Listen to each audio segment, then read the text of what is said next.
The morning sun painted the whispering peaks in shades of gold and red.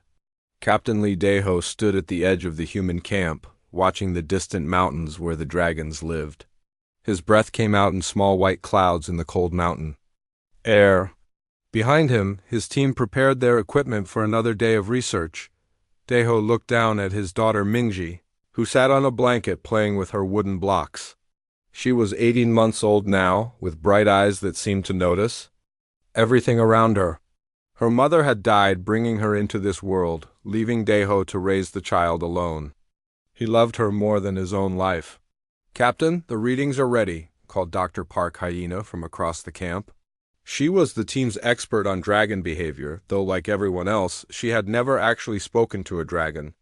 No human had ever spoken to a dragon. The great winged creatures kept to themselves in the high mountains, and humans stayed in the valleys and cities below. This arrangement had worked for over 2,000 years. Dragons were dangerous, powerful beings with abilities humans could barely understand. They could speak to each other without words, moving thoughts from mind to mind across great distances. Humans had no such gift. To the dragons, humans were probably like insects, too simple to notice, but something was changing.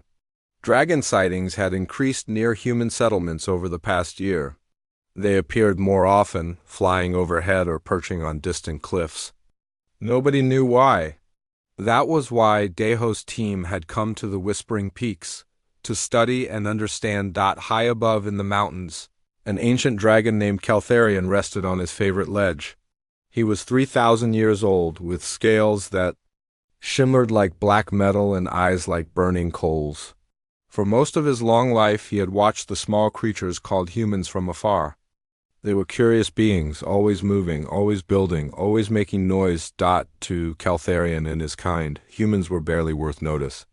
They lived such short lives, dying before they could learn true wisdom. They could not speak mind to mind, as dragons did. They could not fly or breathe fire or live for thousands of years. What was the point of such limited existence? Yet lately something about the humans troubled Caltharion. They had been coming closer to dragon territory, setting up their camps and strange machines. This particular group had been here for 3 weeks now. The Dragon Council said to ignore them, but Caltharion found himself watching them more and more. There was something different about this group. Something he could not quite understand. Back at the human camp, Daho picked up Minji and carried her to where Dr. Park was working. The scientist had set up various instruments to measure electromagnetic fields and sound frequencies. She hoped to learn how dragons communicated with each other. "Any luck today?" asked Daho. Dr. Park shook her head. "The readings are all normal. If dragons are talking to each other up there, we cannot detect it with our equipment." She looked frustrated. "Sometimes I wonder if we are wasting our time." Minji babbled happily in her father's arms, pointing at something in the distance. Daho followed her gaze and saw a dark shape moving across the sky. A dragon, flying from one peak to another. The sight still made his heart race with fear and wonder. "Dragon," he said to Minji, teaching her the word. Minji clapped her hands and pointed again. "Uncle," she said clearly. Daho laughed. "No, little one. That is a dragon, not an uncle." But Minji insisted, pointing at the flying shape and repeating "uncle, uncle" over and over. On his mountain ledge, Caltharion suddenly felt something he had never experienced before. A tiny touch against his mind, soft and innocent like a flower petal brushing against stone. For just a moment, his mental barriers flickered. The feeling was so strange, so impossible, that he nearly fell from his perch. What was that? Dragons had powerful mental shields that protected their thoughts from intrusion. Nothing could break through them, especially not the mind-deaf humans. Yet something had just touched his consciousness, light as air but unmistakably real. Caltharion spread his great wings and glided closer to the human camp, being careful to stay hidden behind the rocks. His keen eyes picked out each member of the expedition. There was the male leader, the female scientist, several soldiers, and a tiny human child. The baby looked up in his direction, and Caltharion felt that strange touch again. This time, He was ready for it, and he realized with shock that the feeling came from the small human. The child was somehow reaching out with her mind, trying to make contact. This was impossible. Humans did not have telepathic abilities. They never had, not in all the centuries dragons had observed them. Yet here was proof that challenged everything. Caltharion thought he knew. The baby waved her little hand toward his hiding place and made happy sounds. Even from this distance, Caltharion could sense joy and innocent curiosity radiating from the child. She was not afraid of him. Instead, she seemed pleased to see him, as if he were a friend or family member. "Uncle," the child's voice drifted. Up on the mountain wind. That evening, as the human camp settled down for the night, Deho tucked Minji into her small sleeping bag inside their heated tent. She had been more active than usual today, pointing at the mountains and chattering in her baby language. "Sleep well, little star," he whispered, using his pet name for her, outside. Dr. Park was still working by lamplight, checking her instruments one more time before bed. "Deho, come look at this," she called. He joined her at the equipment station. The electromagnetic readings showed unusual spikes throughout the day, all centered around the times when Minji had been pointing at the mountains. "This is strange," Dr. Park muttered. "It is almost like someone was trying to communicate." Far above them, Caltharion perched on his ledge, staring down at the small glowing camp. For the first time in 3,000 years, he was truly curious about humans. That tiny child had done something that should have been impossible. She had touched the mind of a dragon. The ancient laws of his people forbade contact with humans. Dragons were the superior species, meant to remain separate and aloof. But laws written thousands of years ago had not considered this possibility. What if humans were more than they seemed? What if that little one could change everything? As the stars came out above the whispering peaks, both dragon and human wondered what tomorrow would bring. Neither could have imagined that a baby's innocent word would be the first crack in a wall that had stood for millennia. The age of silence between dragons and humans was about to end. 3 days had passed since Caltharion first felt the strange touch from the human child. The ancient dragon could not stop thinking about it. He had lived for 3,000 years, and nothing like this had ever happened before. Every dragon. Instinct told him to report this to the Dragon Council, but something held him back. He wanted to understand what was happening before he brought it to the attention of the elders. Deep in the heart of the mountain, Elder Virathan sat in the great crystal chamber where the Dragon Council met. She was the oldest of their kind, having lived for 4,500 years. Her scales were pure white like fresh snow, and her eyes held the wisdom of ages. The other council members gathered around her. There was Thalarin the warrior, Nyxarion the philosopher, and young Zephyros, who was barely 800 years old.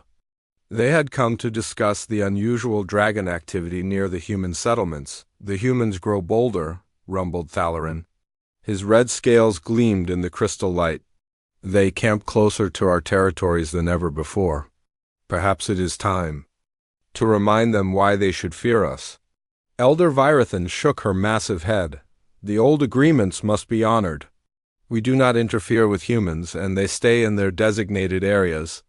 This has worked for 2 millennia. But what if they push too far?" asked Zephyros. The young dragon was curious about many things, including the small creatures that lived below. "Then we will deal with them as we always have," Thalarin growled, from a distance. None of them knew that Caltharion was keeping a secret that could change everything. At the human camp, Captain Deho was having his own concerns. Commander Cho Minsu had arrived that morning with a supply convoy, and he was not happy about the extended mission. "You were supposed to gather basic data and return in 2 weeks, Commander Cho said. He was a stern man in his 40s, with gray in his hair and little patience for delays. "It has been almost a month. Sir, we are learning important things about dragon migration patterns," Deho replied. He held Minji in his arms while they talked. The baby seemed fascinated by the new visitor, but she kept looking toward the mountains. "What exactly have you learned that requires such a long stay?" Commander Cho demanded. Dr. Park stepped forward with her datapad. The electromagnetic readings show increased dragon activity, but in patterns we have never seen before. They seem to be watching our camp specifically. That sounds like a reason to leave, not to stay longer, the commander said. Dot as they talked, Minji began to fuss. She pointed toward the peaks and made her usual babbling sounds, but today they seemed more urgent. Uncle, uncle, she kept repeating, reaching toward the mountains. She has been doing that for days, Daeho explained to his superior. She seems to think the dragons are family members. Commander Cho frowned. Children imagine many things. Pack up the camp. We leave tomorrow. That night, as the humans prepared to break camp, a storm moved in from the western peaks. The wind howled through the valley and lightning split the sky. Inside their tent, Daeho held Minji close as thunder shook the ground. The baby was frightened by the loud noises and flashing lights. She cried and reached out with her small hands, as if trying to find comfort. What none of the humans knew was that her fear was broadcasting far beyond their camp. High in the mountains, every dragon within 50 kilometers suddenly felt something impossible. A wave of pure emotion washed over them, tiny but unmistakable. Fear, confusion, and a desperate need for comfort flooded through their mental barriers like water through cracks in stone. Caltharion gasped, nearly falling from his roost. The feeling was so strong, so clear, that he could not deny what was happening. The human child was not just touching his mind. She was calling out to every dragon nearby. Her innocent thoughts reaching across the darkness like a beacon. Across the mountain range, dragons stirred uneasily. They felt the child's distress as if it were their own. Some took flight without knowing why. Others paced restlessly in their caves. All of them sensed that something fundamental had changed. What is this? Whispered Zephyros, the youngest dragon. He had been sleeping when the wave of emotion hit him. The feeling was strange but not unpleasant. It reminded him of being a dragon hatchling. Seeking comfort from his elders, Elder Virathan felt it too, though she tried to deny what her senses told her. No human had ever possessed telepathic abilities. It was simply not possible. Yet the evidence was overwhelming. Somehow, impossibly, a human child was broadcasting her thoughts and emotions to every dragon in the region. The storm raged through the night. In their tent, Daeho rocked Minji back and forth, singing soft songs to calm her fears. Dr. Park worked frantically to protect her equipment from the wind and rain. The soldiers secured the camp as best they could, but something else was happening that they could not see. As Minji's fear reached out into the darkness, it was answered. Dozens of dragons found themselves drawn toward the human camp. Though they did not understand why, Caltharion was the first to act. He spread his great wings and launched himself into the storm. The wind and rain meant nothing to him. He had to see the child. To understand how she was doing this impossible thing, he landed on a cliff overlooking the camp and peered down through the storm. The humans huddled in their small shelters, unaware that they were being watched by beings far more powerful than themselves.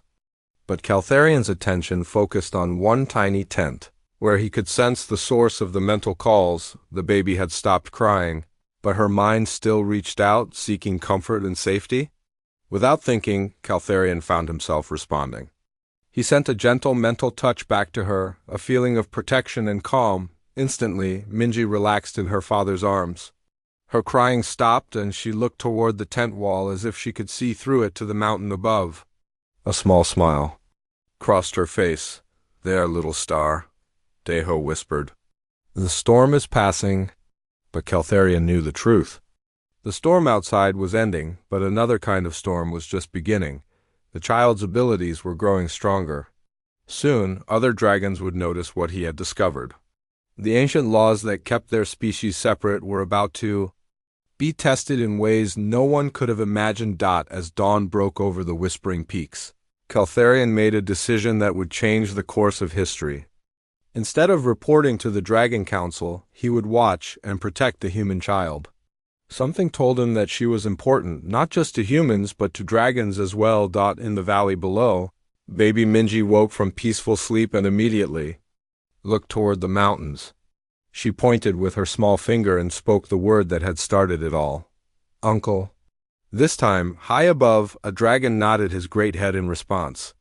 The connection between their species had been made, and there would be no going back. The Dragon Council had never called an emergency meeting before. In 4,000 years of existence, nothing had ever been urgent enough to gather all the elders at once. But Elder Virathan knew that what happened during the storm changed everything. The great crystal chamber buzzed with tension as dragons from across the mountain range gathered. Some flew in from territories hundreds of miles away, all drawn by the same impossible experience. They had all felt the human child's mind touching theirs. "This cannot be real," declared Thalarin, his red scales flashing with anger.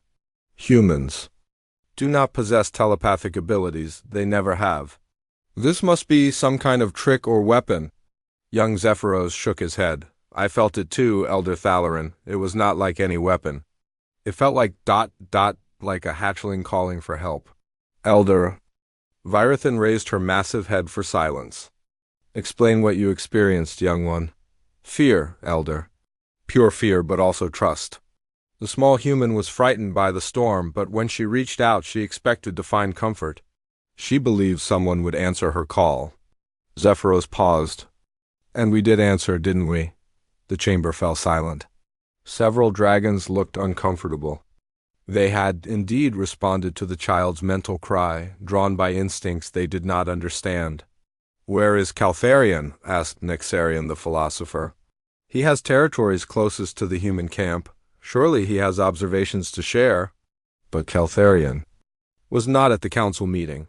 He was perched on his usual ledge, watching the human camp below with growing concern. Something was wrong with the small human child.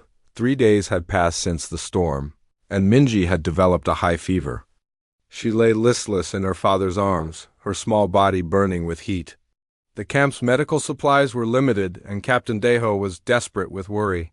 "Her temperature is too high," Dr. Park said, checking the baby's forehead. "We need to get her to a proper medical facility." "The nearest hospital is 2 days' journey," Deho replied. His voice cracked with fear. "I don't know if she can survive the trip."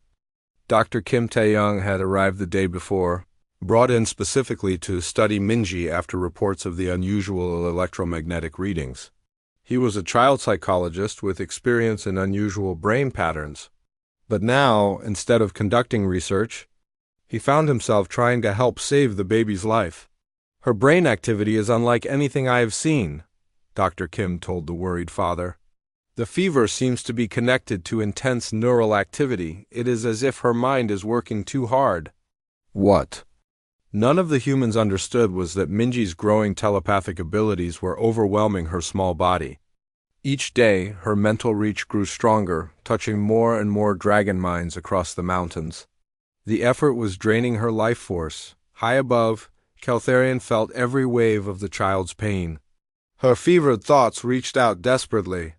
No longer seeking comfort, but simply trying to survive? The dragon found himself pacing on his ledge, something he had never done in 3,000 years of existence. Other dragons felt it too. Across the mountain range, ancient beings who had never concerned themselves with human affairs found themselves restless and troubled. The child's suffering called to something deep within their nature, something they had forgotten after millennia. Of isolation. Sergeant Bae Yunji, the camp's communications expert, noticed her equipment behaving strangely. "Captain, the radio frequencies are going crazy. It is like something is broadcasting on every channel at once." "Can you identify the source?" Deho asked, still holding his fevered daughter. "It seems to be coming from all around us. The mountains, the valleys, everywhere." Bae frowned at her instruments. "Sir, I think the dragons are trying to communicate with each other, and the signals are getting stronger." As night fell, Minji's condition worsened. Her fever climbed higher and her breathing became shallow. Dr. Kim worked frantically, but his medical training could not address whatever was happening to the child's developing brain. "We are losing her," he whispered to Captain Deho. At that moment, Minji's telepathic cry reached every dragon on the continent. It was not a call for comfort this time, but a desperate plea for life itself. The innocent mind that had first touched Caltharian was fading, and with it, the bridge between two species that had never existed before. Caltharian could bear it no longer. Every instinct told him to stay hidden, to maintain the ancient separation between dragons and humans. But something stronger than instinct drove him to action. The small human who had called him uncle was dying, and he could not let that happen. The great dragon spread his wings and dove from his mountain perch. He flew straight toward the human camp, abandoning thousands of years of secrecy and separation. His massive form blocked out the stars as he descended. The humans saw him coming and panicked. Soldiers grabbed their weapons, though they knew guns would be useless against a dragon. Dr. Park screamed warnings.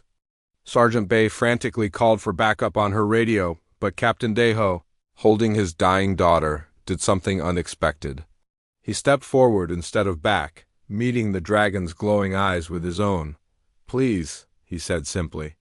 "Help her." Caltharian landed softly, his enormous claws digging furrows in the earth. Up close, he was even more magnificent and terrifying than the humans had imagined. His black scales shimmered like metal, and his breath came out in small puffs of smoke. For the first time in recorded history, a dragon and a human faced each other with understanding instead of fear. The dragon lowered his great head toward the fevered child. Through the telepathic connection that only Minji could provide, he began to share knowledge that no human had ever possessed. Ancient dragon wisdom about the mind, about healing, about the balance between mental and physical energy. Dr. Kim watched in amazement as his instruments showed the child's brain activity beginning to stabilize. The fever that had been killing her started to break. Somehow, the dragon was teaching her tiny mind how to control its new abilities. "Incredible," breathed Dr. Park. "He is saving her life." As dawn broke over the whispering peaks, baby Minji opened her eyes and smiled. She reached toward Caltharian with her small hand and spoke the word that had started everything. "Uncle?" This time, the dragon responded not with surprise, but with gentle acceptance. The ancient laws had been broken, and there could be no going back. The age of silence between dragons and humans was officially over. In the crystal chamber far above, Elder Virathan felt the moment of contact and knew that everything had changed forever. The news of first contact spread through human settlements like wildfire. Within hours of Caltharian's appearance at the camp, emergency channels buzzed with reports that a dragon had actually communicated with humans. General Yunjiho, head of the Human-Dragon Relations Committee, arrived by helicopter with a full military escort. The general was a serious man in his 50s, who had spent his entire career preparing for this moment, though he never really believed it would happen. As his helicopter landed near the camp, he could see the massive dragon still resting beside the human tents, apparently at peace. "Captain Deho," the general called as he stepped from the aircraft. "Report immediately." Deho approached with Minji in his arms. The baby looked healthy and alert, completely recovered from her fever. She pointed at Caltharian and babbled happily. "Uncle, uncle." "Sir, the dragon saved my daughter's life," Deho explained. Somehow, he was able to help her control her telepathic abilities. General Yoon stared at the baby, then at the dragon, trying to process what he was hearing. "Telepathic abilities? You mean the child can actually communicate with dragons?" "Yes, sir. Dr. Kim has been studying her brain patterns. They are unlike anything in medical records." Dr. Song Neon, a linguistics expert, stepped forward from the general's team. She was young and eager, having studied theoretical dragon communication for years without ever expecting to use that knowledge. "General, if this is real, we need to establish proper communication protocols immediately," she said. This could be the most important moment in human history. Meanwhile, in the Dragon Council chamber, chaos had erupted. Elder Virathan struggled to maintain order as dozens of dragons argued loudly about Caltharian's actions. "He has violated our most sacred laws," roared Thalarin. "Contact with humans has been forbidden for good reasons. They are a violent, unpredictable species." "But what if we have been wrong about them?" asked Zephyros quietly. The small one's mind was pure, innocent. She meant no harm. Nexarian, the philosopher, stroked his silver beard thoughtfully. Perhaps this was meant to happen. Ancient prophecies speak of a bridge builder who would unite the sky and earth peoples. Prophecies are myths, Thalarin snapped. I say we drive the humans from our territories before this contamination spreads further. Elder Virathan raised her massive head for silence. Caltharian will answer for his actions.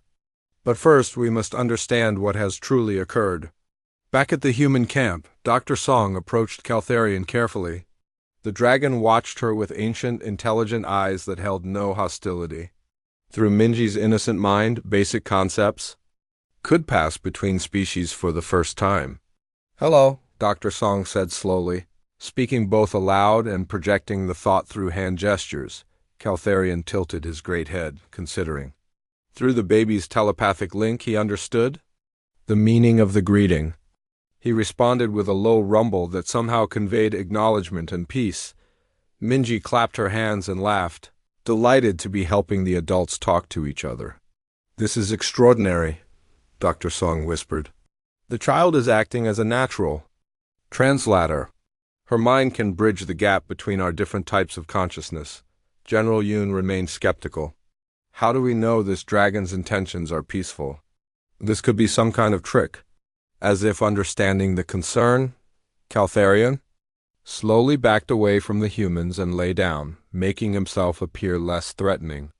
Through Minji, he projected feelings of protection and care, especially toward the small human who had first called him uncle. Dr. Kim continued studying the baby's brain patterns with portable equipment.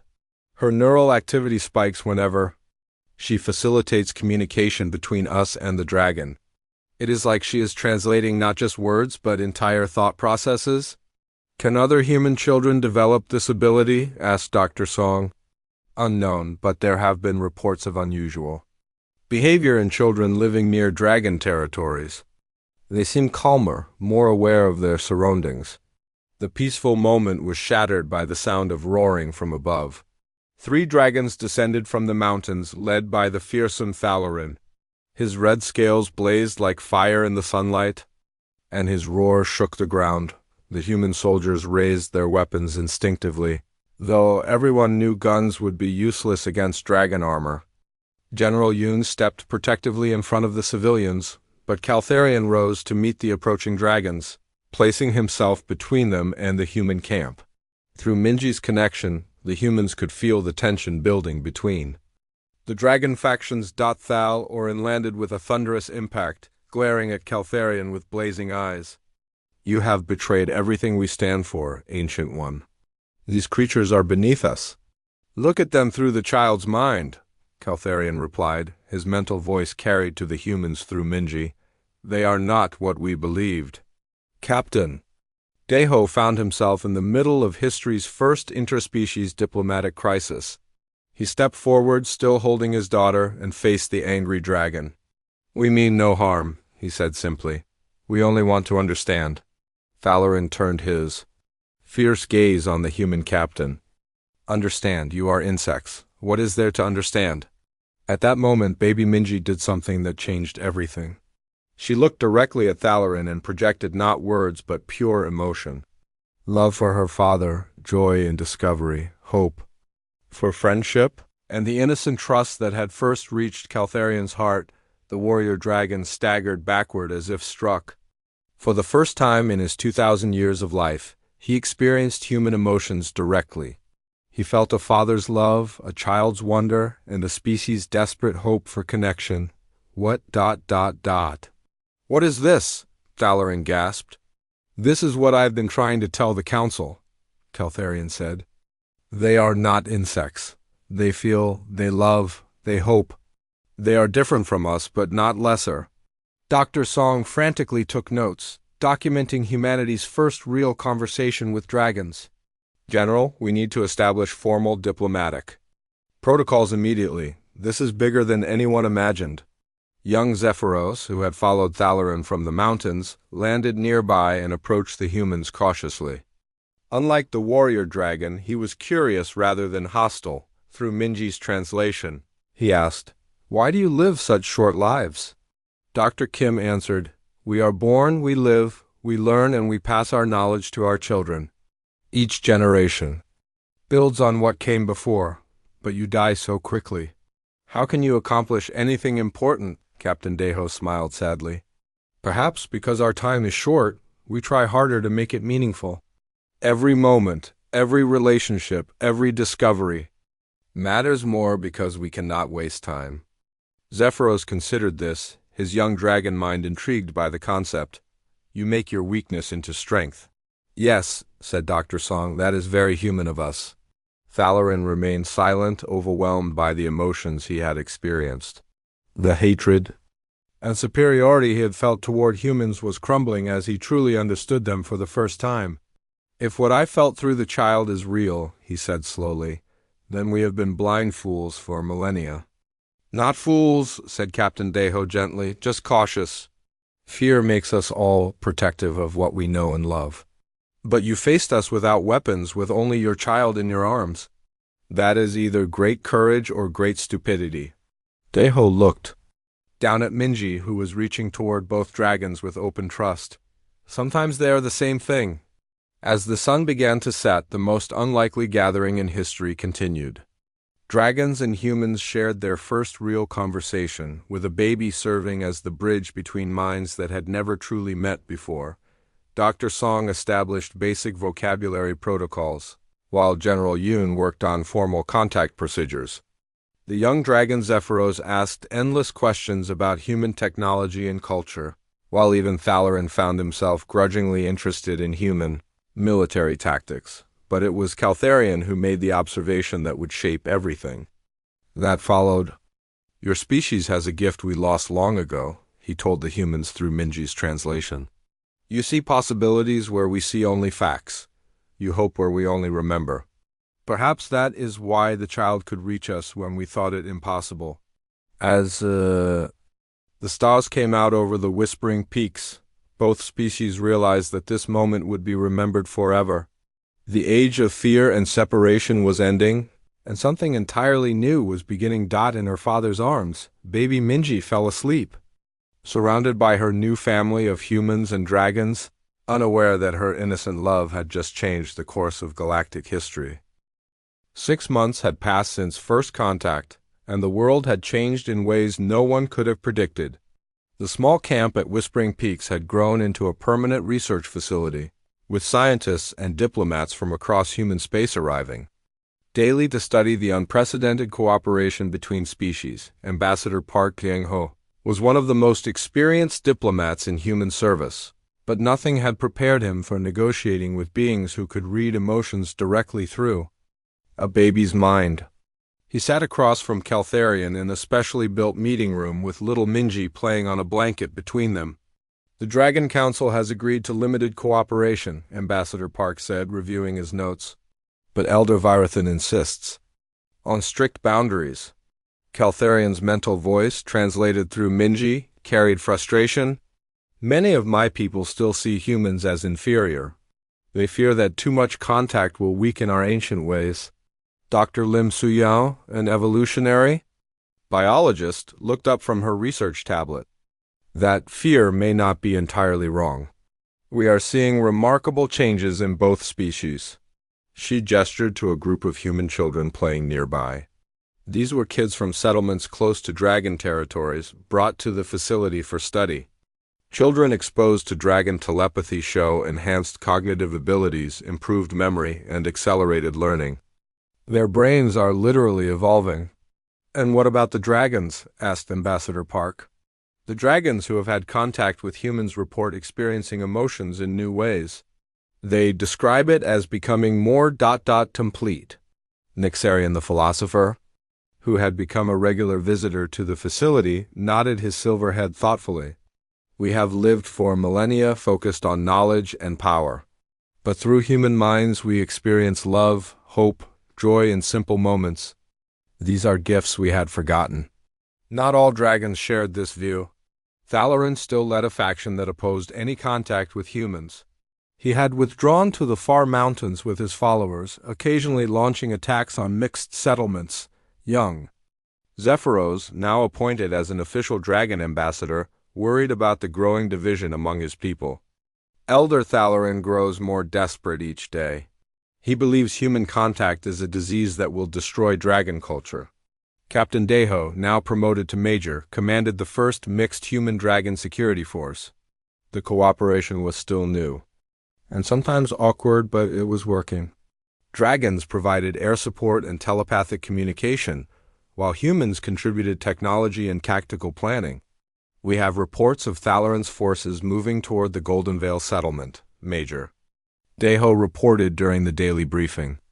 300 human families live there, including many children. Caltharian spread his wings restlessly. I know Thalarin. He believes that attacking humans will force the Council to end all contact. He sees the children as the greatest threat, because they adapt so quickly to telepathic communication. 2-year-old Minji toddled over to her father, babbling in the mixed language she had developed that combined human words with dragon concepts. She was no longer the only human child who could communicate with dragons, but she remained the strongest bridge between species. Daddy, Uncle Thalarin is scared, she said, using her simple words to translate complex dragon emotions she somehow understood. Why is he scared, little star? Her father asked gently. Because change hurts sometimes. But change also makes things better. Dr. Song Neian, who had become the chief translator, marveled at the child's wisdom. She understands concepts that philosophers have debated for centuries. The attack on Golden Vale came at dawn. Thalarin led 12 warrior dragons in a devastating assault on the human settlement. Buildings burned and families fled in terror. But this time, the humans were not defenseless. Major Deho's mixed forces responded within minutes. Human aircraft carrying dragon riders engaged the attackers in aerial combat while ground forces protected the evacuating civilians. It was the first time in history that dragons fought dragons, with humans as allies rather than victims. The battle was fierce but brief. Thalarin's forces were outnumbered and unprepared for organized resistance. But as the warrior dragon prepared to retreat, he made a final desperate attack on the human shelter where children were hiding. Caltharian intercepted him, and the 2 ancient dragons clashed above the burning settlement. Their roars shook the mountains as they fought with claws and fire, and the full force of their telepathic powers. The moment when Thalarin seemed ready to strike a killing blow, something extraordinary happened. The human children in the shelter, below, frightened and seeking comfort, reached out with their developing telepathic abilities. Their combined mental cry touched every dragon involved in the battle. But instead of just fear, they projected something else. Memories shared through their brief contact with friendly dragons. Images of dragons and humans working together, learning from each other, protecting each other. Thalarin felt it all through the children's innocent minds. He experienced Major Deho's love for his daughter, Dr. Song's excitement at scientific discovery, Ambassador Park's hope for lasting peace. For the first time, he truly understood what the humans were offering. The warrior dragon stopped mid-attack, hovering in the air as emotions he had never experienced washed over him. What have I become? He whispered through the telepathic link. Caltharian, battered but victorious, extended a wing toward his old friend. You have become what we all must become, something new. In the months that followed, formal treaties were signed establishing the first interspecies government in galactic history. The Dragon Council and Human Parliament created joint committees to address trade, science, defense, and cultural exchange. Dr. Lim's research revealed that the changes in both species were permanent and hereditary. Human children born near dragon territories possessed natural telepathic abilities, while dragons exposed to human emotions showed increased creativity and innovation. We are witnessing evolution in real time, she reported to the combined council. Both species are becoming something greater than they were alone. Minji, now able to speak in full sentences in both languages, served as the ceremonial translator for the treaty signing. Her words, carried to every human and dragon mind simultaneously, captured the historic moment. Today we are not too different. Peoples, she said with the wisdom of someone far older than her years, today we are family. Thalarin, humbled by his defeat and transformed by his experience of human emotions, knelt before the human delegation. I was wrong to fear change. The small ones have taught us that strength comes not from standing alone, but from standing together. Elder Verithan, ancient beyond measure, looked down at the human child who had changed everything. You have given us a gift beyond price, little bridge builder. You have given us the ability to grow. As the formal ceremonies ended and dragons and humans celebrated together for the first time in history, Major Deho held his daughter and looked up at the stars. Space was vast and full of unknown dangers, but now they would face those challenges together. Two species united by the innocent wisdom of a child who saw family where others saw only differences.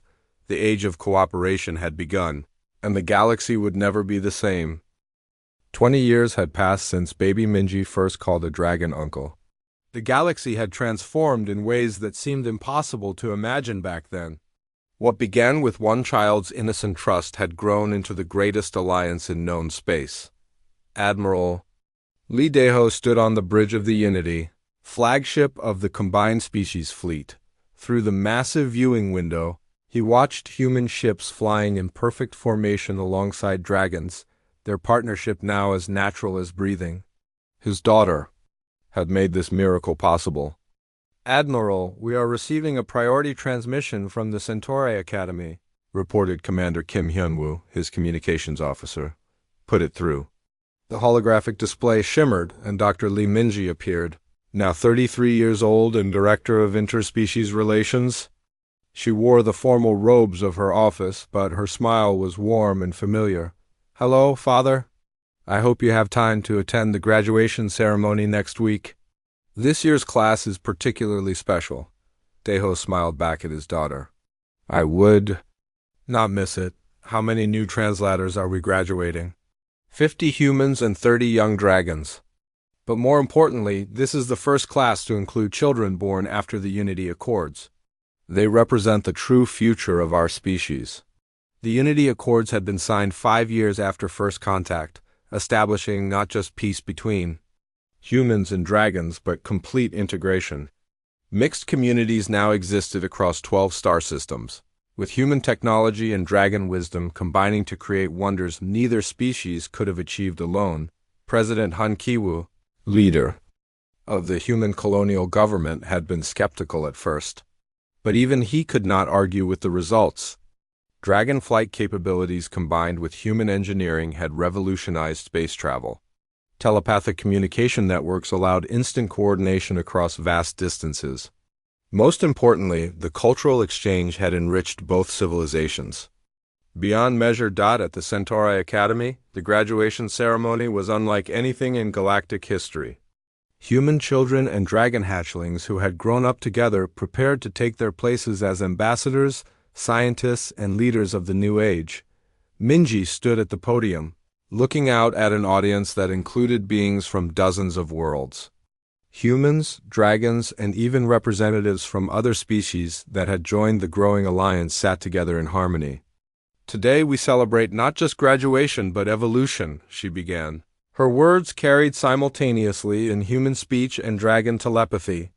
When I was a baby, I saw a magnificent creature in the sky and called him uncle because that is what love does. It sees family where fear sees strangers. In the audience, Caltharian sat proudly in the place of honor reserved for family. The ancient dragon had become not just Minji's guardian but her teacher and closest friend. His scales had faded from black to silver over the years, but his eyes still burned with intelligence and affection. Beside him sat other members of the extended family that had grown from that first meeting. Zephyros, now a respected elder himself, had become the primary liaison between dragon youth and human children. Dr. Park Hyena, retired but still sharp, documented everything for the historical archives. Even Thalarin was there, his warrior pride transformed into protective dedication to the mixed communities he had once tried to destroy. The graduates before us today represent something unprecedented, Minji continued. They are the first generation to grow up truly bilingual, thinking in both human concepts and dragon wisdom. They will explore stars we have never imagined, solve problems we cannot yet understand, and build bridges we cannot yet see. Among the graduates was young Lee Junho, Minji's adopted son and a natural genius at interspecies communication. At age 16, he could facilitate conversations between humans and the crystal beings of Vega Prime, the energy entities of the Spiral Nebula and the deep-sea dwellers of Oceania Beta. When my aunt first called Caltharian uncle, Junho said, during his graduation speech, she was not just making contact with another species. She was declaring that family is not about blood or DNA or even the same type of body. Family is about love, understanding, and choosing to care for each other. The ceremony was interrupted by urgent chimes from the communication systems. Admiral Deho's image appeared on the displays, his expression serious but not alarmed. Forgive the interruption, but we have received first contact signals from the Andromeda Galaxy. Unknown species, peaceful intentions, requesting dialogue. We need our best diplomatic team ready for immediate departure. Minji looked at Caltharian, who nodded his great head with anticipation. They had handled dozens of first contact situations. Over the past 20 years, each one easier than the last because they had learned the secret.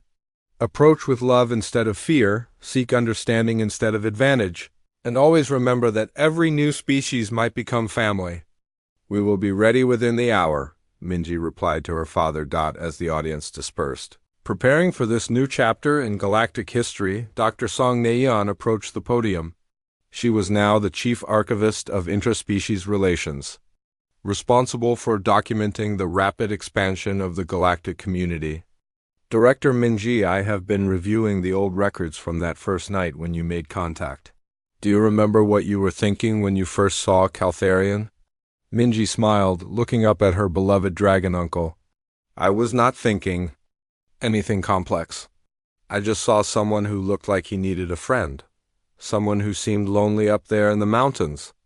Caltharian's mental voice, now accessible to all humans within range, carried warm amusement. And I thought I was observing primitive creatures. The irony is that the primitive one was me, too proud and ancient to recognize wisdom when it appeared. And such a small package. President Han approached with Jin Myong, the human representative to the Galactic Council. Director, the Andromedan signals indicate they have been watching our alliance for several years. They specifically request to meet the bridge builder who united the sky and earth peoples. Then they shall meet her, said Elder Virathan, who had arrived for the graduation ceremony despite her vast age. The ancient dragon matriarch had become one of Minji's strongest supporters, though I suspect they will learn as we did that the true bridge was not built by one child, but by the love that child represented. As the combined species fleet prepared for departure to meet the Andromedans, children throughout the galaxy looked up at the stars with excitement rather than fear. Human and dragon youth worked together in the shipyards, preparing vessels that combined the best of both technologies. Telepathic networks carried messages of hope and curiosity across light years of space. The journey to the meeting point took 3 days at maximum warp, with dragons providing navigation through their natural connection to cosmic energy fields. During the voyage, Minji spent time in the ship's meditation chambers, preparing her mind for contact with completely alien thought patterns. Are you nervous? Asked Caltharian, settling beside her in the large chamber designed to accommodate both human and dragon occupants. Always, Minji admitted, but nervous in a good way. Each new species we meet teaches us something about ourselves. The crystal beings showed us patience, the energy entities taught us flexibility, the ocean dwellers gave us depth of thought. What will the Andromedans bring? Perhaps they will show us how to be teachers as well as students, the dragon replied. We have learned so much about making bridges. Now we can help others build their own. When they reached the designated coordinates, they found 3 ships waiting. The vessels were elegant, organic-looking craft that seemed to pulse with internal light. The beings who emerged for the meeting were tall, graceful creatures with features that seemed to shift between solid and translucent. The Andromedan leader approached slowly, its form stabilizing into something roughly humanoid. When it spoke, The words came as pure thought, translated instantly by the telepathic network that now connected all allied species. We greet the bridge builders with joy and wonder. We have watched your transformation from isolation to unity, and we wish to learn your methods. Our galaxy contains thousands of species, but most live in fear and suspicion of each other. Minji stepped forward, no longer the baby who had first called a dragon uncle, but carrying the same spirit of open love and trust. We would be honored to share what we have learned. But first, let us be friends. As the formal first contact procedures began, Admiral Deho watched from the Unity's bridge and marveled at how far they had all come. His daughter, once a helpless infant, now served as humanity's voice to the stars. The dragons who had seemed like monsters had become family. The galaxy that had once seemed empty and hostile now buzzed with cooperation and friendship, back on Terralux. In the small museum built at the site of the original camp, visitors could still see the blanket where baby Minji had first played while dragons watched from the mountains. A simple plaque read, "Here began the Age of Unity, when a child saw family where adults saw strangers." But the real monument to that moment was not made of stone or metal. It was the living alliance that now spanned multiple galaxies, built on the simple truth that love is stronger than fear, trust is more powerful than suspicion, and family is defined not by species but by the choice to care for each other. As the Andromedan delegation prepared to return to their home galaxy with promises of cultural exchange and mutual aid, Minji stood beside Caltharian and looked out at the stars. Somewhere out there were more species waiting to be discovered. More potential family members who just needed someone to call them uncle or sister or friend. The universe was vast and full of wonders, but it no longer seemed lonely. Thanks to one baby's innocent wisdom, the darkness between stars had been filled with bridges of light carrying messages of hope and love across the infinite night. The age of isolation was over. The age of family had begun.